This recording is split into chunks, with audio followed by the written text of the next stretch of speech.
termasuk aliran sesat. Wahabi itu termasuk aliran sesat dan menyesatkan. Itu kesepakatan ulama mazhab 4 Ahlus Sunnah wal Jamaah. Jadi bukan main-main saudara aliran sesat. Bahkan sebagian ulama di Mesir, Syekh Ali Jum'ah, setiap ngajar kitab apapun nggak ada hubungannya dengan Wahabi pasti disenggol. Padahal nggak ada hubungannya.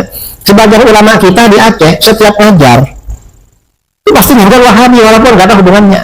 Bahkan ada ulama besar di Aceh ya, Abun Samalanga, Abun Aziz, beliau bilang sama murid-muridnya, kamu kalau malas baca zikir, baca wirid, baca apa, kamu maki-maki Wahabi dapat pahala. Mengapa? Agar orang berhati-hati.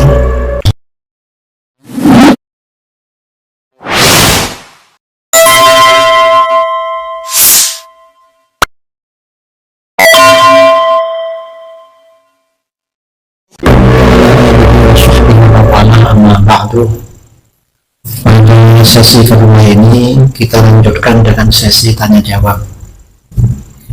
Jawaban bisa tertulis atau bisa langsung aja. Silahkan yang mau bertanya.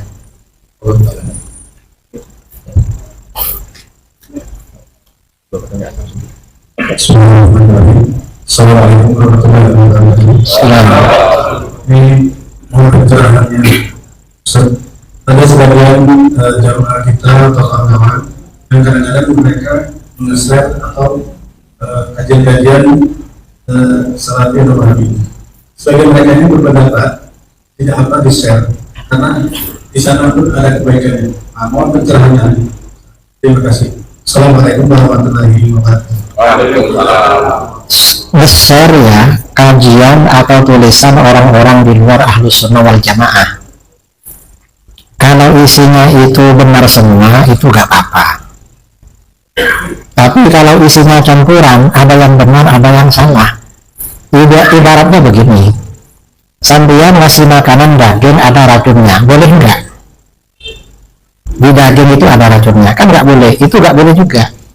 Kalau memang murni benar nggak apa-apa, bisa. Tapi diingatkan, ini Wahabi, yang ini kebetulan benar, nggak apa-apa gitu. Kalau yang lain hati-hati. Jadi begitu, ya pokoknya hati-hati walaupun besar-besar itu. Makanya kata ulama salaf ya, Imam Ibnu Sirin berkata, inna hadzal ilma dinun. Ilmu agama ini agama. Jadi ilmu agama itu agama juga. Fanzuru amman ta'khudhu madinakum. Maka lihat dari siapa kalian mengambil ilmu agama. Artinya jangan sembarangan. Khawatir dikurang-kurangi atau ditambah-tambah. Nggak sesuai dengan ajaran yang benar. Jadi hati-hati ya bagi yang suka nge-share. Sebenarnya kita ini nge-share video-video punya Ahlus Sunnah itu nggak kekurangan. Banyak ustadz-ustadz kita itu yang Ahlus Sunnah. Dan mungkin lebih banyak ustadz Ahlus Sunnah sebenarnya daripada ustadz Wahabi. Kita jangan memasarkan mereka. Pasarkan video-video, link-link, tulisan-tulisan ustadz-ustadz kita sesama Ahlus Sunnah wal Jamaah. Orbitkan mereka. Jangan mengorbitkan orang-orang Wahabi. Itu salah kaprah namanya, keliru. Ada pertanyaan lagi? Waduh, baju kuning.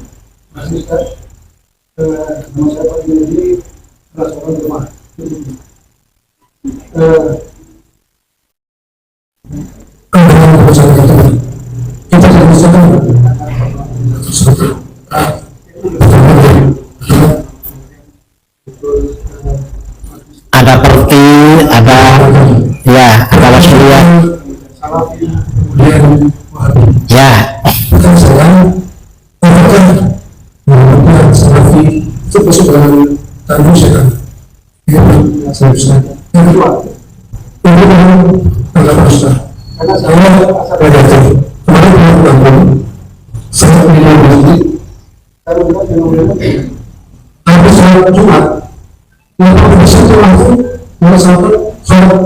Zuhur.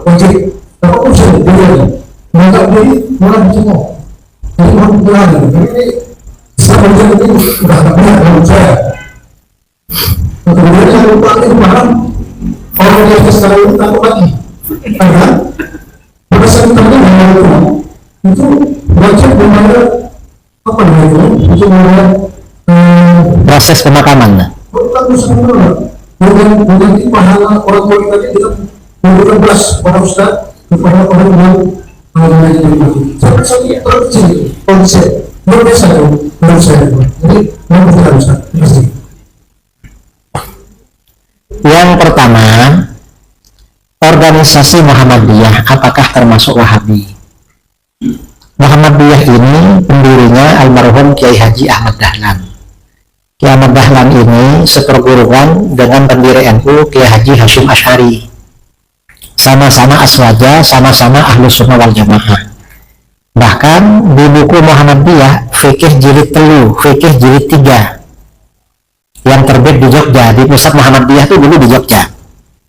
Itu tata cara ibadahnya sama dengan yang lain, mazhab Syafi'i. Sholawatnya pakai sayyidina, sholat subuhnya baca kunut, baca basmalah, jahar ada zikirnya. Bahkan Muhammadiyah yang awal-awal dulu, kalau merayakan Maulid Nabi dan Isra Mi'raj itu lebih meriah daripada NU. Muhammadiyah itu ada di majalah Muhammadiyah yang lama-lama. Belakangan ya, setelah kiai-kiai Muhammadiyah banyak wafat, dulu yang menjadi kiai Muhammadiyah itu kiai NU juga. Karena Kiai Hasyim Asy'ari, karena Muhammadiyah itu memang mayoritas orang kota, dan orang kota mayoritas sekolah. Banyak kiai-kiai di Jawa itu oleh kiai suruh masuk ke Muhammadiyah, masuk Muhammadiyah agar ada kiainya. Jadi dulu Muhammadiyah itu aman.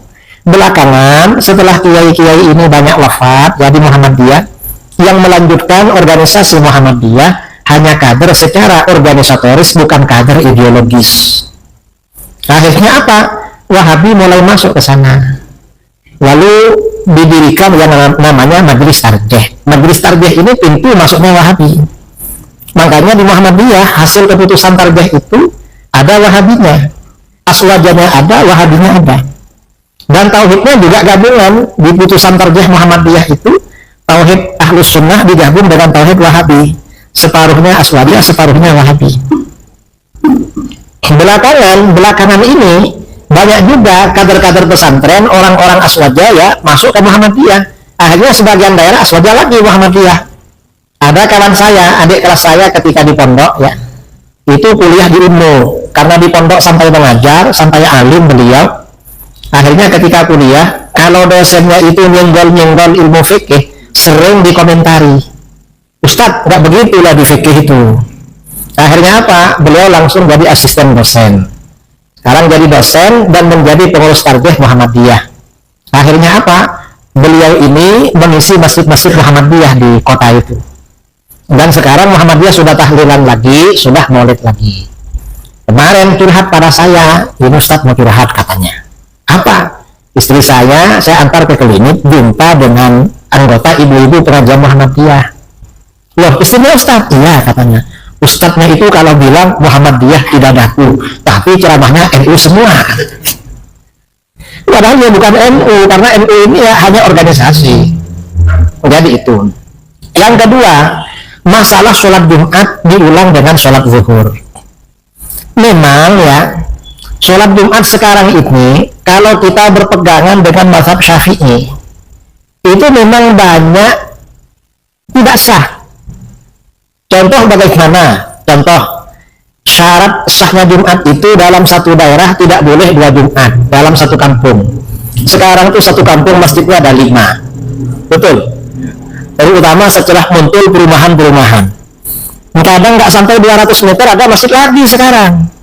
Sedangkan di dalam kitab-kitab fikih, dalam satu daerah nggak boleh ada masjid. Anggaplah satu kampung, harus agak jauh. Kalau ini satu daerah 2 masjid, maka yang sah yang duluan, yang belakangan nggak sah.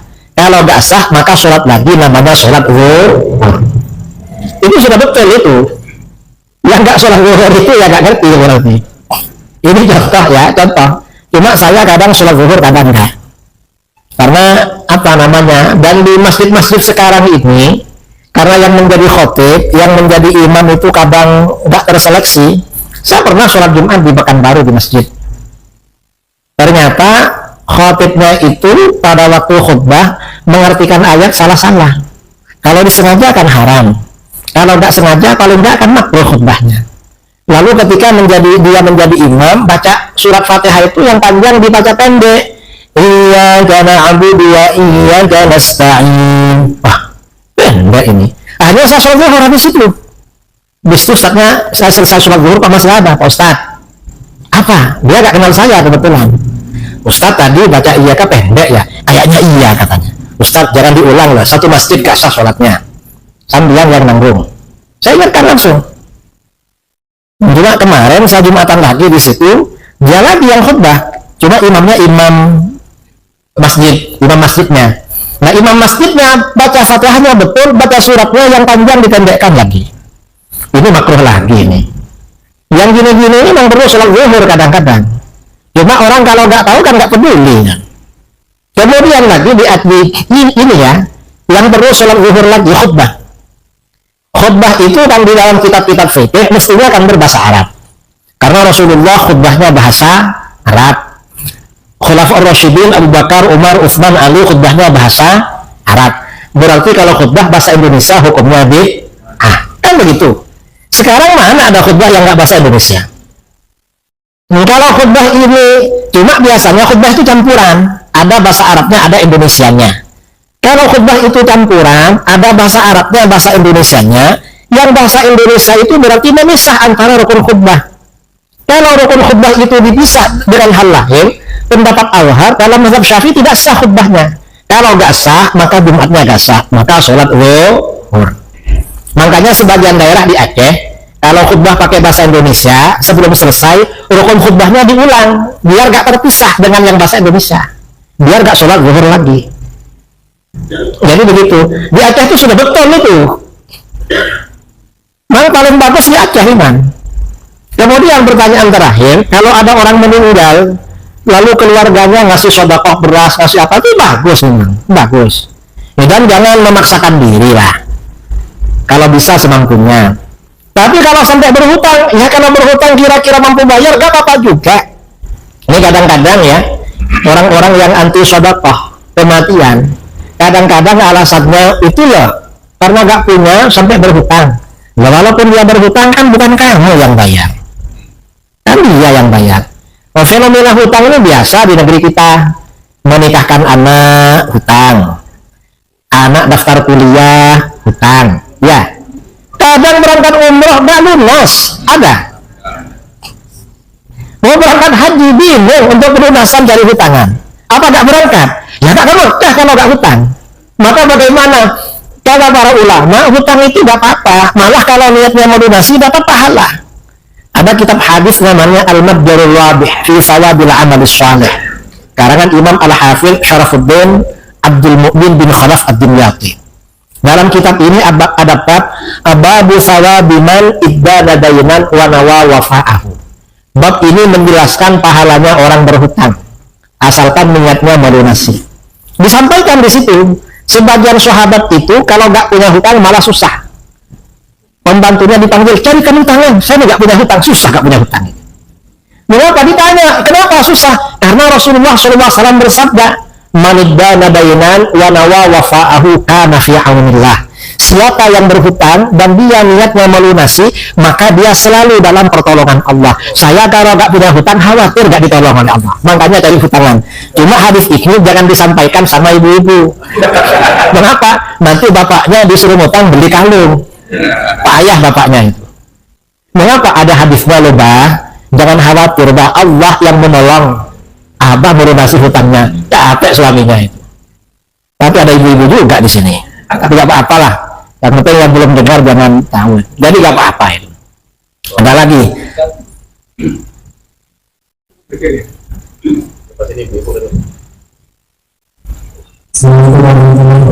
Terima kasih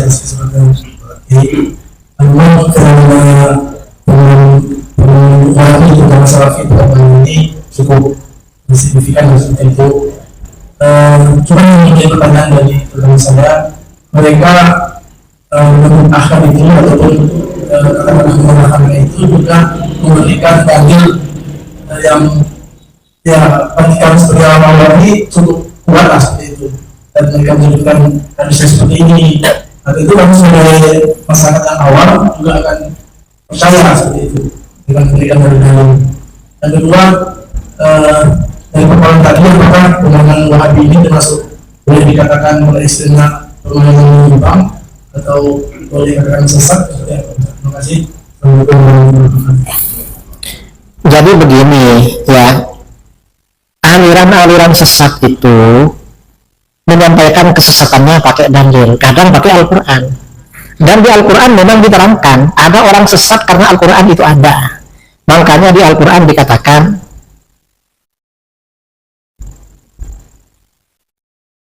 yahdi bihi mayyasha wa yudhillu bihi mayyasha. Allah berikan petunjuk dengan Al-Quran. Masal di dalam Al-Quran, orang yang Allah kehendaki yahdi bihi katsira wa yudhillu bihi katsira, kan begitu. Dengan Al-Quran Allah berikan petunjuk banyak orang, dengan Al-Quran Allah sesatkan banyak orang. Mengapa? Ajaran sesat itu kadang dalilnya pakai Al-Quran. Kok bisa? Itu namanya gagal faham. Al-Quran itu disampaikan tidak sesuai dengan konteksnya. Ini contoh Wahabi yang membid'ahkan tahlil. Nanti dia bilang apa? Istrinya Rasulullah meninggal, ada enggak Rasulullah baca tahlil? Pasti begitu. Nah, Siti Khadijah itu kan meninggal ketika di Mekah. Gimana mau tahlil waktu itu sahabat masih gak ramai. Tapi di Madinah Rasulullah baca zikir memang. Wahabi gak tahu. Nah, karena Rasulullah gak baca tahlil maka bid'ah. Ini seakan-akan benar, makanya berhati-hati dengan itu. Apapun yang mereka sampaikan dalil dari Al-Quran itu memang disalahgunakan. Sampai orang kebatinan ini kelompok yang mengajak tidak sholat, itu pakai Al-Quran. Alasannya apa? Katanya di dalam Al-Quran, aqimis sholata lidzikri, dirikanlah sholat untuk mengingatku. Berarti kalau sudah ingat pada Allah tak perlu sholat. Ini yang salah, yang berartinya itu. Ada orang kebatinan ya, kalau ada azan Allah, ini sudah sholat katanya. Mengapa? Karena sholat untuk ingat, ini sudah ingat. Nah itu tidak betul. Artinya memang aliran-aliran sesat itu kadang pakai Al-Quran. Makanya hati-hati. Nah, apakah Wahabi itu termasuk aliran sesat? Wahabi itu termasuk aliran sesat dan menyesatkan. Itu kesepakatan ulama mazhab 4 Ahlus Sunnah wal Jamaah. Jadi bukan main-main saudara aliran sesat. Bahkan sebagian ulama di Mesir, Syekh Ali Jum'ah, setiap ngajar kitab apapun tidak ada hubungannya dengan Wahabi pasti disenggol. Padahal gak ada hubungannya. Sebagian ulama kita di Aceh setiap ngajar itu pasti nyenggol Wahabi walaupun gak ada hubungannya. Bahkan ada ulama besar di Aceh ya, Abun Samalanga, Abun Aziz, beliau bilang sama murid-muridnya, kamu kalau malas baca zikir, baca wirid, baca apa, kamu maki-maki Wahabi dapat pahala. Mengapa? Agar orang berhati-hati. Jangan gunakan enteng lah. Karena ajaran Wahabi ini mengkafirkan orang. Mengkafirkan orang itu dosa besar. Dan yang dikafirkan orang-orang soleh, para ulama yang dimaki-maki, itu dosa besar itu. Lebih besar daripada berzina dan mencuri. Karena itu dosa dalam akidah. Makanya hati-hati dengan Wahabi. Berat ini. Saya kira tema di masjid ini sudah bagus itu. Ada lagi? Ibu-ibu? Oh ya, itu di belakang ya, di utara, di selatan.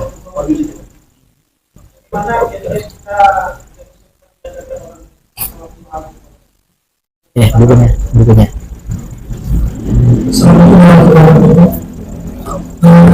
Yang pertama Ustaz, bagaimana kita pikir untuk mengingatkan orang menghafal ilmu Ustaz.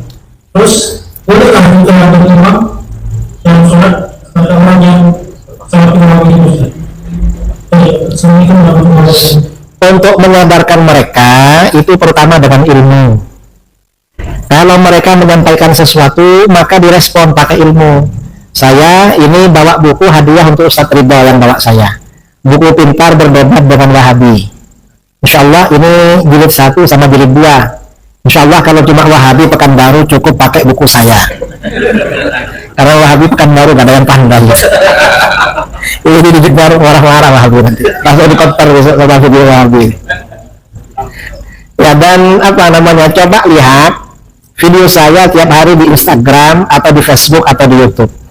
Itu hanya 1 menit. Setiap persoalan kadang pakai ayat Al-Quran atau pakai hadis. Sampaikan itu. Karena Wahabi, ajaran-ajaran sunnah dilarang semua.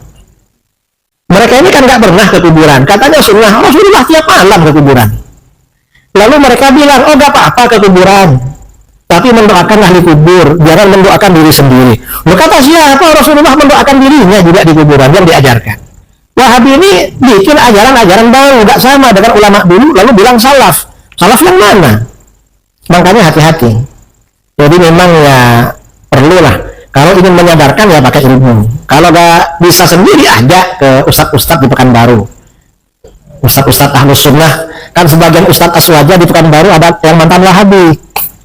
Yang mantan Wahabi itu biasanya lebih mudah ya untuk menyadarkan Wahabi. Dan alhamdulillah di negeri kita ini sudah puluhan ustadz-ustadz Wahabi yang sudah bertaubat. Yang nggak mau taubat itu ustadz-ustadz Riau ini. Wahabi Riau ini agak berat disuruh bertaubat. Mengapa? Karena fulusnya banyak dari situ. Itu yang pertama. Yang kedua apa tadi? Kalau bermakmum kepada Wahabi hukumnya makruh.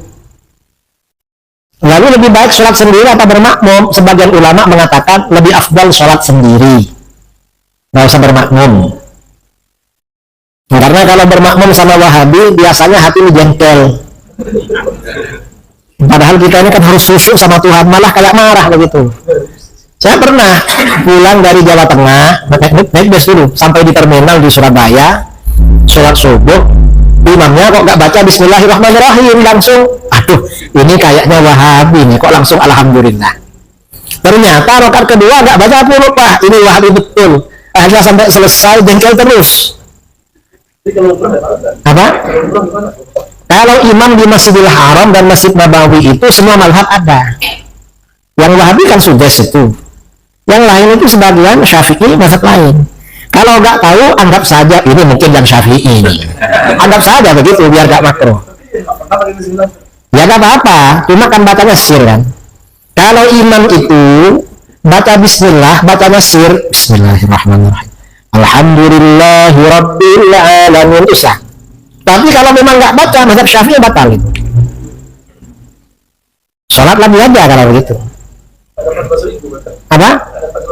Loh, sholat di situ. Kan yang penting sholat di situ, nggak harus ke imam itu.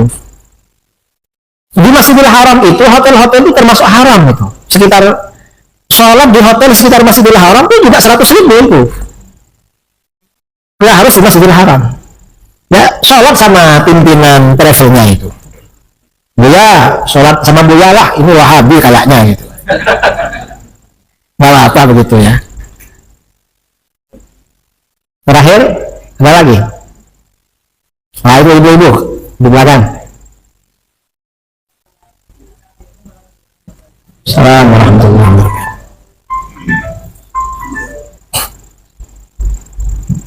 Saya menanyakan sini Ustaz, apa bedanya ajaran LDII dengan Wahabi? Kan ada pula LDII misalnya.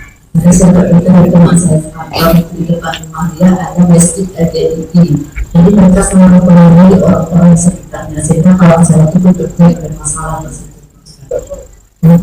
LDII ini aliran sesat yang didirikan oleh rezim Pak Harto dulu.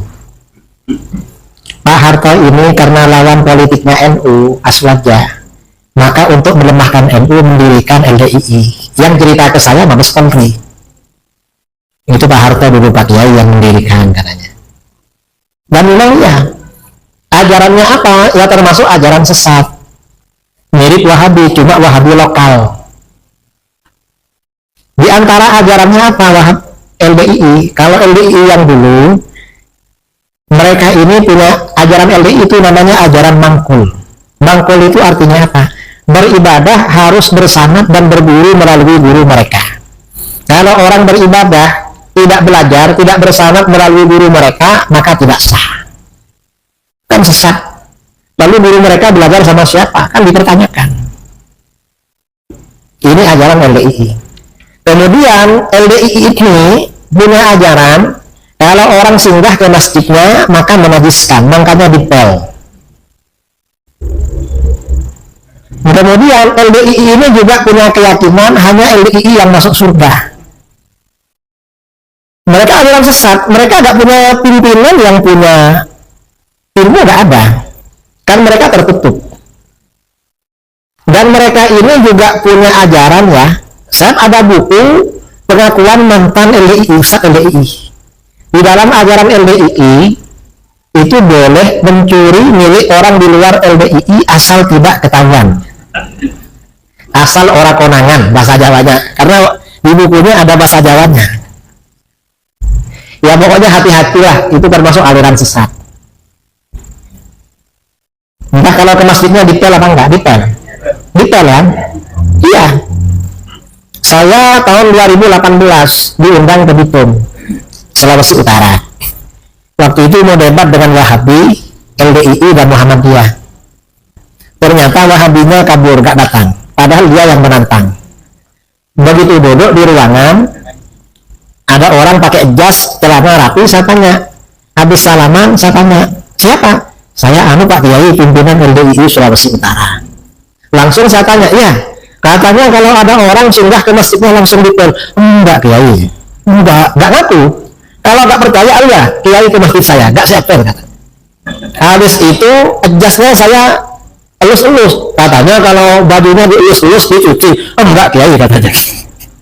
Langsung saya tanya waktu itu, karena di buku-buku ada memang. Dan pada waktu dialog, yang LDII ini bilang, Kiai, kami ini ikut fatwa Pak Kiai. Apa yang disampaikan Kiai, sami'na wa ata'na, nggak perlu debat dengan kami, katanya. Yang Muhammadiyah gitu juga waktu itu di Sulawesi Utara. Saya kira itu ya. Ada waktu 5 menit lagi terakhir. Oh ya itu Ustaz mau imamnya.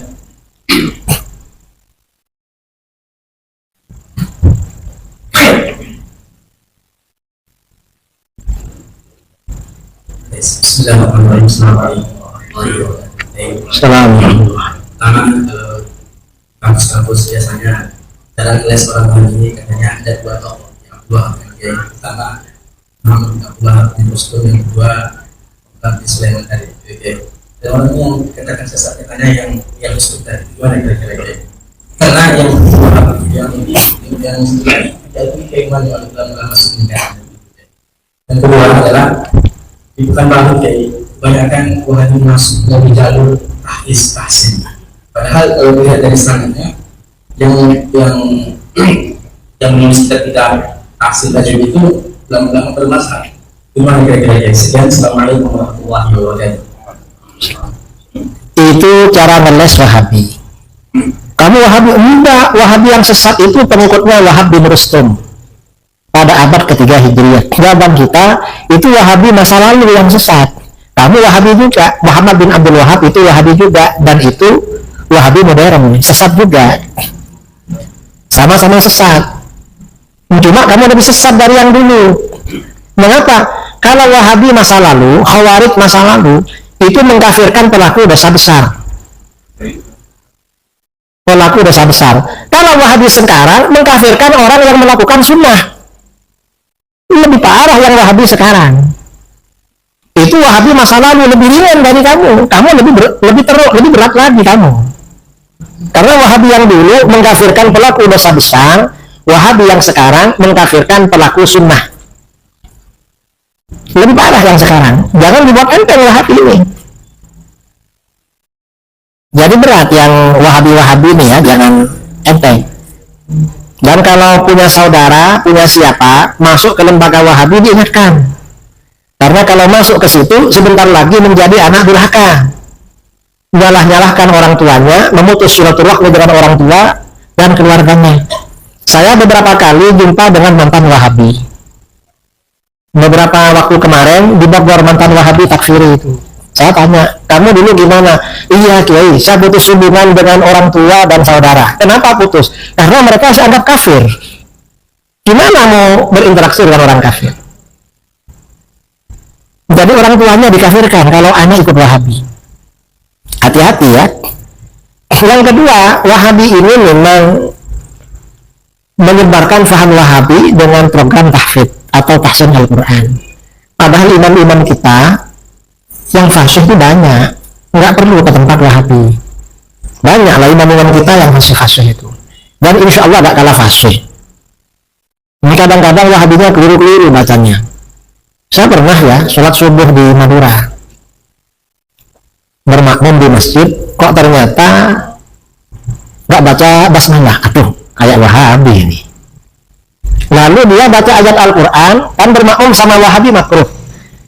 Ketika membaca ayat, banyak yang panjang dipendek-pendekkan. Aduh, ini makruhnya double. Makruh karena Wahabi, dan makruh karena baca suratnya keliru-keliru. Dan nggak baca kunut. Selesai sholat, saya baca zikir sebentar, lalu segera keluar. Ternyata imamnya ngejar-ngejar saya. Ustaz, katanya. Apa? Kapan Ustaz datang tadi malam? Kamu yang jadi imam tadi? Iya, katanya. Kamu baca surat, baca Al-Quran yang panjang-panjang dipendek-pendekkan, makruh kamu jadi imam. Saya masih belajar Ustaz. Kalau belajar jangan jadi imam. Kamu yang memakruhkan sholatnya orang satu masjid. Wahabi. Jadi memang hati-hati ya. Kita ini kalau punya ustadz yang fasih, yang alim, promosikan sama orang. Jangan promosikan orang Wahabi. Ajak orang-orang kita belajar pada beliau. Jadi itu. Jangan sampai mempromosikan punya Wahabi. Akhirnya mereka yang tambah ramai. Saya kira ini ya, karena waktu sudah habis, jam 8.30. Karena kalau di Sumatera ini, kajian-kajian nggak sampai malam. Kalau di Jawa itu, kadang pengajian mulai jam 1 malam, itu ramai masih. Kalau di sini ya, sudah sebagian baterainya sudah mulai kurang, mungkin tadi seharian kerja ya. Mari kita baca doa bersama. Bismillahirrahmanirrahim. Alhamdulillahirabbil alamin. Hamdan yuwafi ni'amahu ka mazida. Ya Rabbana lakal hamdu kama yanbaghi li jalali wajhika wa 'azimi sultanik. Subhanaka la nuhsi thana'an 'alaika anta kama athnayta 'ala nafsik. Walakal hamdu hatta tarda wa lakal hamdu idza radita wa lakal hamdu ba'da ridha. Allahumma shalli 'ala sayyidina Muhammadin salatan tunjina biha min jami'il ahwali wal afat. وتقضي لنا بها جميع الحاجات وتطهرنا بها من جميع السيئات وترفعنا بها عندك أعلى الدرجات وتبلغنا بها أقصى الغايات من جميع الخيرات في الحياة وبعد الممات على آله وصحبه وسلم. اللهم آتنا في الدنيا حسنة وفي الآخرة حسنة وقنا عذاب النار. ربنا هب لنا من أزواجنا وذرياتنا قرة أعين واجعلنا للمتقين إماما. اللهم قسم لنا من خشيتك ما يحول بيننا وبين معصيتك ومن طاعتك ما تبلغنا به جنتك ومن اليقين ما تهون به علينا مصائب الدنيا. اللهم متعنا بأسماعنا وبصارنا وقوتنا ما أحييتنا واجعله الوارث منا واجعل ثأرنا على من ظلمنا وانصرنا على من عادانا ولا تجعل مصيبتنا في ديننا ولا تجعل الدنيا أكبر همنا ولا مبلغ علمنا ولا تسلط علينا من لا يرحمنا. اللهم اغفر لنا ذنوبنا ولوالدينا وارحمهم كما ربونا صغارا ولمشايخنا وأصحابنا وأحبابنا وذوي الحقوق علينا ولجميع المؤمنين والمؤمنات والمسلمين والمسلمات الأحياء منهم والأموات. وصلى الله على سيدنا محمد النبي الأمي وعلى آله وصحبه وبارك وسلم تسليما كثيرا. سبحان ربك رب العزة عما يصفون وسلام على المرسلين والحمد لله رب العالمين. تقبل الله منكم. السلام عليكم ورحمة الله وبركاته.